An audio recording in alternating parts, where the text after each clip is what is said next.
I declined my neighbor's suggestion to share a storage unit she was renting. Weeks later, my boxes went missing, and I found them in her garage with mix-up scribbled on them. When I confronted her, she said, "If you'd said yes, this wouldn't have happened."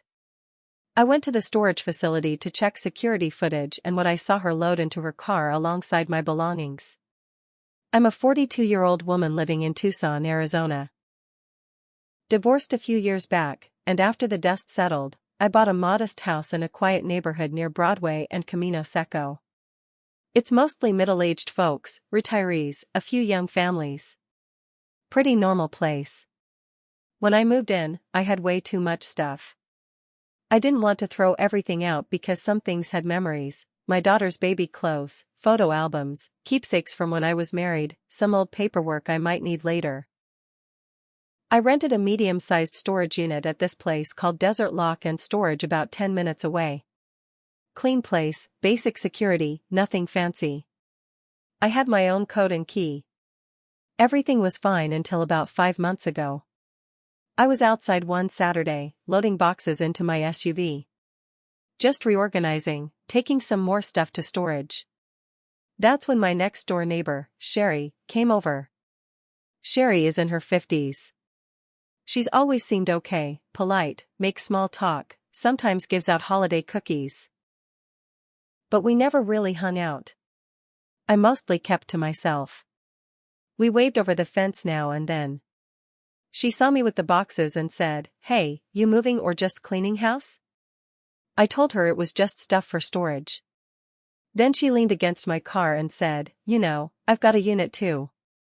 Bigger one, and I barely use it. We could split it, save money."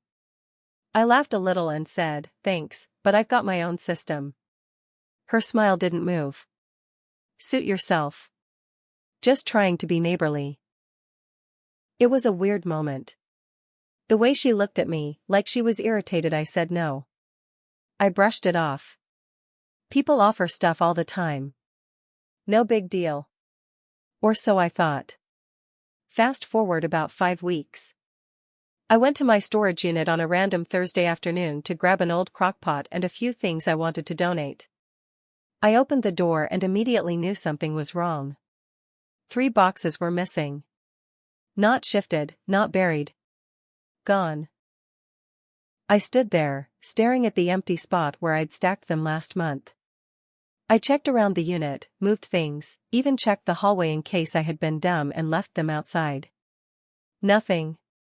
One box had my daughter Paige's baby clothes, a quilt my mom made, her hospital bracelet. Another had some old legal stuff from my divorce, deeds, account records. The third had a wooden jewelry box that belonged to my grandmother, with some costume pieces and 2 real rings. My stomach dropped. I went straight to the front desk. The manager, Brent, looked confused. Said my unit had no signs of forced entry. Lock was still there, no damage. He asked if I might have loaned my code to someone. I hadn't. Not even my daughter had it. He said they'd check the cameras and get back to me. I filled out a report, gave my contact info, then went home. I couldn't sleep that night. I kept thinking, who would steal boxes like that? What would they even do with Paige's baby blanket? It made no sense. 2 days later, I was walking my dog around the neighborhood like I always do. We passed Sherry's house. Her garage door was half open. Not unusual. But the light was on. And I saw a box. A brown box. My handwriting. My duct tape. Sitting right there on her garage floor. I stopped walking. I walked a few feet closer. There were more. My stickers. My black marker labels. But on one box, someone had taken a red Sharpie and scrawled mix-up across the top. Mix-up. As if that explained anything. I didn't go inside. I turned around, walked my dog home, then came back alone and knocked on her door. She answered in yoga pants and a tank top like nothing was wrong. I said, "I saw my boxes in your garage. Those are from my storage unit." She looked at me dead in the eye and said, "Oh? That's strange. Maybe the storage company made a mistake." I said, "You don't even know which storage company I use." And then she smiled again. Not friendly. Just smug. "If you'd said yes to sharing the unit, this wouldn't have happened," she said. I swear, I thought I was hearing things. I asked her to return the boxes. She told me I could take them if I wanted, but I'd have to get them myself. Then she closed the door. I drove straight to Desert Lock and Storage. Brent was working again. I told him what I'd seen. He pulled me into the office and let me watch the camera footage. We found it. For days before I discovered the boxes missing, a woman matching Sherry's build entered my unit. Baseball cap. Sunglasses. But her walk, her car, everything screamed Sherry. She typed in a code, my code, and opened the unit. With her was a younger man. White guy, late 20s maybe, thin, short beard. They loaded my boxes into her SUV. But that wasn't all. They also pulled out a big black metal trunk. One I'd never seen before. I paused the footage. "Whose trunk is that?" I asked. Brent looked it up. "That's from Unit 237. That's Mr. Layton's. Layton is a retired vet. Lives down the street. He keeps a bunch of military stuff in storage. Tents, medals, paperwork. That trunk was his." That's when I knew, this wasn't just about me. Sherry wasn't stealing because I offended her. She was stealing because she was already doing it. I was just the one who noticed. I went to the police and gave them everything. They said they'd look into it, but unless the stolen items were worth a certain amount, there wasn't much they could do right away. It made me sick. So I started my own digging. I looked up Sherry's last name, Mueller. Found her divorce case online. Found out she had 2 sons. One of them, Gregory, had a record for breaking and entering and shoplifting. I compared the footage. Same guy. I printed photos of the footage. Posted a message in our HOA Facebook group, names blurred out at first, asking if anyone had had things go missing. Within a day, 3 neighbors responded. One lost a bike. Another said their grill tools vanished. A third neighbor, get this, had been missing a box of silverware since March. I messaged Mr. Layton privately. Asked if he had a big black trunk. He said yes, and that he'd just noticed it was missing the day before. I told him everything. He was pissed. Next thing I know, he and 2 other neighbors filed police reports too. I sent everything to the local news tip line, just in case. I haven't heard from Sherry since that day on her porch. But the tension is building. And I'm not stopping until this blows up in her face. A few days after I went public with the Facebook post, things got tense. Sherry stopped pretending to be nice. She wouldn't even look at me. She pulled into her driveway faster than usual, slammed doors louder, kept her garage closed at all times now. But it was too late. Word had spread. One night, around 9 p.m., someone egged my house. Just 3 eggs. Splat on the front window and garage. I have a camera doorbell, but nothing caught the throw. I didn't even report it. I just cleaned it up and kept going. But it rattled me. That someone would go that far. I wondered if it was Sherry or her son. Or maybe someone else on her side. I started keeping the porch light on all night. My dog started sleeping in my room again. The police finally called me back. They said my case was still open, but they couldn't arrest her unless they got a search warrant, and that would take more than just camera footage. They wanted itemized proof of what was stolen and how much it was worth. So I made a list. Every item. Every box. Even the clothes. I pulled photos from old family albums to prove I owned the baby stuff. I gave them copies of the footage and printed screen grabs with timestamps. Then something strange happened. Gregory, the son, came to my door. I didn't recognize him at first. He was wearing a hoodie and kept glancing around like he didn't want anyone to see him. I opened the door but left the screen locked. He said, "Look, I'm not here to cause problems. I want to make things right." I asked him what he meant. He said, "My mom's not thinking straight. She's been stealing for a while. I didn't know until she made me help with your stuff. She told me it was abandoned, that the storage people were gonna throw it out. I didn't know." I asked him, "Then why take the black trunk?" He didn't answer at first. Then he said, "She said it belonged to her friend." I believed her. I know how that sounds. He looked nervous. Kept shifting his weight. Then he said something I didn't expect. "There's more stuff. Not just in the garage. There's a second storage unit." I stared at him. He said she rented it under a fake name and kept it near 22nd and Kolb, in a facility called Safeguard Lockers. He said he went there twice, but didn't know what was inside, just boxes. Then he pulled out a folded receipt and slid it through the crack in the screen. I opened it. It was a monthly statement from Safeguard Lockers. Different name, M. Jameson, but the address matched Sherry's. It even had her phone number scratched out and replaced. I thanked him and closed the door. I didn't know if he was lying or if this was some setup.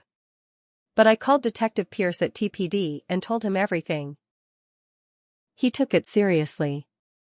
The next day, I got a call. They'd checked the name on the receipt and found the unit. It was real. The cops got a judge to approve a warrant based on that and the footage. They searched both her house and the second storage unit. What they found made the news. Over 70 stolen items. Boxes from 6 different victims. Tools, antiques, jewelry, electronics. Even a wedding dress someone had stored during a home renovation. She'd been stealing for almost 2 years. I was right in the middle of it, and I had no idea until that day I saw the word mix-up scrawled across my box. Sherry was arrested. Gregory, too, though he was out within 48 hours on a cooperation deal. But that wasn't the twist. The twist came when they looked through her phone. Turns out, she'd been recording some of the thefts. Literally video recording her and her son casing houses, watching people move items into their garages, writing down storage unit codes, pretending to be friendly so she could ask questions and accidentally get addresses or info. She had a list. A printed list of neighbors. With columns. Address, storage company, date of last known visit, trust level next to my name. Storage code, 4895. Trust level, low. Refused offer. She was targeting me. Because I said no. This wasn't random. This wasn't petty theft. She was running her own creepy neighborhood operation, and when I didn't play along, she decided to take what she wanted anyway. She almost got away with it.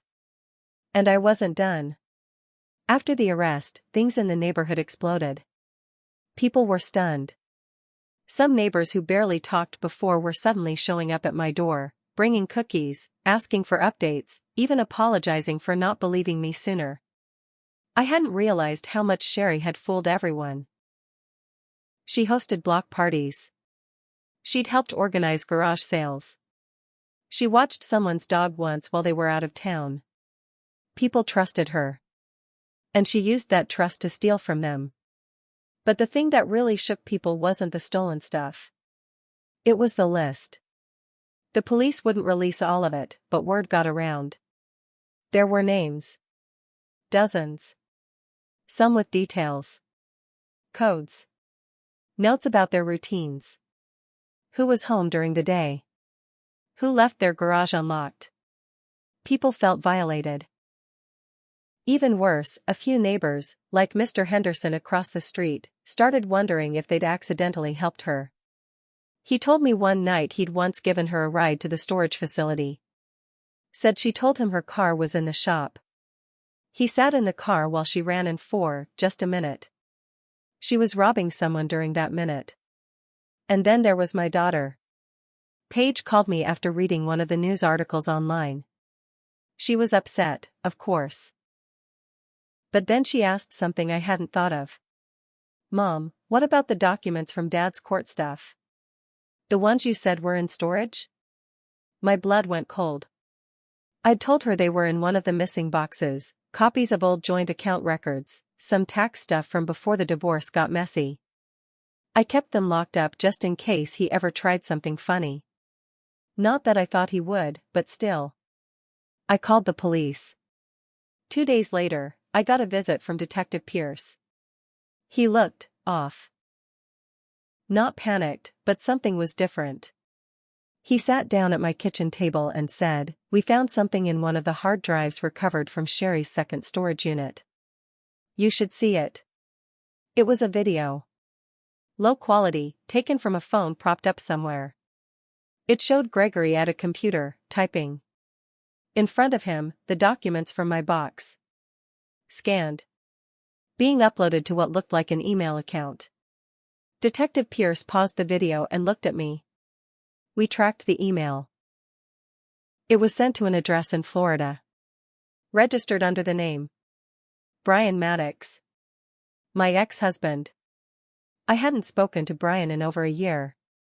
Our divorce had been brutal. He resented me for leaving, for getting the house, for keeping custody of Paige. He moved to Florida with some new woman and faded out of our lives. I called him. He denied knowing Sherry. Said he had no idea what I was talking about. But his voice cracked. He asked, "Are the police going to contact me?" That's all I needed to hear. I told the detective everything I knew about our past, about how Brian had always felt like I owed him something, even after everything was split. He was the kind of guy who'd brag about getting back at people when he felt slighted. He never got over me keeping that paperwork. Now it looked like he'd paid someone to get it. The theory was that Brian somehow made contact with Sherry online, maybe a local Facebook group or forum, and offered her money or favors to dig around my stuff. That might have been what pushed her into full-blown theft. Or maybe she was already doing it, and he was just another client. It was bigger than anyone thought. Not just a neighbor stealing boxes. Now it was a conspiracy. I asked the detective if Brian could be charged. He said it depended. On what was in the emails. On whether money changed hands. On whether they could prove intent. But something told me Brian wasn't just a side character in all this. He was part of it. And that meant this wasn't over. Not even close. The minute I realized Brian was involved, something inside me snapped. He had already taken so much from me. Years of emotional weight, court battles, stress. I thought I was done with him.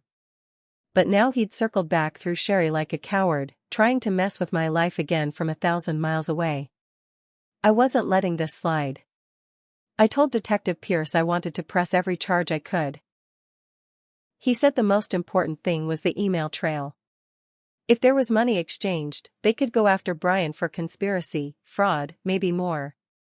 They needed evidence. So I did something I never thought I'd do again. I called Brian and told him I forgave him. I acted like I wanted to talk. Said maybe we both made mistakes. Told him the past didn't matter, that Paige was grown now, and maybe we could just talk like adults. He fell for it. He got cocky, started talking like he'd always known I'd come around, and said, "I knew you'd want to make things simple once the heat died down." I recorded the call. Then I baited him further. I said, "I still don't understand how Sherry even knew what to look for in my boxes." And Brian said, "I gave her a list. I told her exactly what to take. I wasn't gonna pay her just to grab random crap." Got him. I sent the audio to Pierce. He took it straight to the prosecutor. Within a week, Brian was under investigation. The feds got involved because the crime crossed state lines. Turns out, he'd wired money to a PayPal account under a fake name, M. Jameson, the same name Sherry used to rent the second storage unit. It was a mess for both of them. They tried to deny it, of course. Sherry claimed Brian tricked her. Brian claimed she blackmailed him. But the email threads, money transfers, and the phone recording sealed it. The case blew wide open. Brian was arrested for conspiracy to commit theft, identity fraud, and obstruction. Sherry got hit with multiple felony charges: burglary, possession of stolen property, fraud, and conspiracy. Her son Gregory cut a deal to testify against both of them, and he walked with probation and community service. But that wasn't enough for me.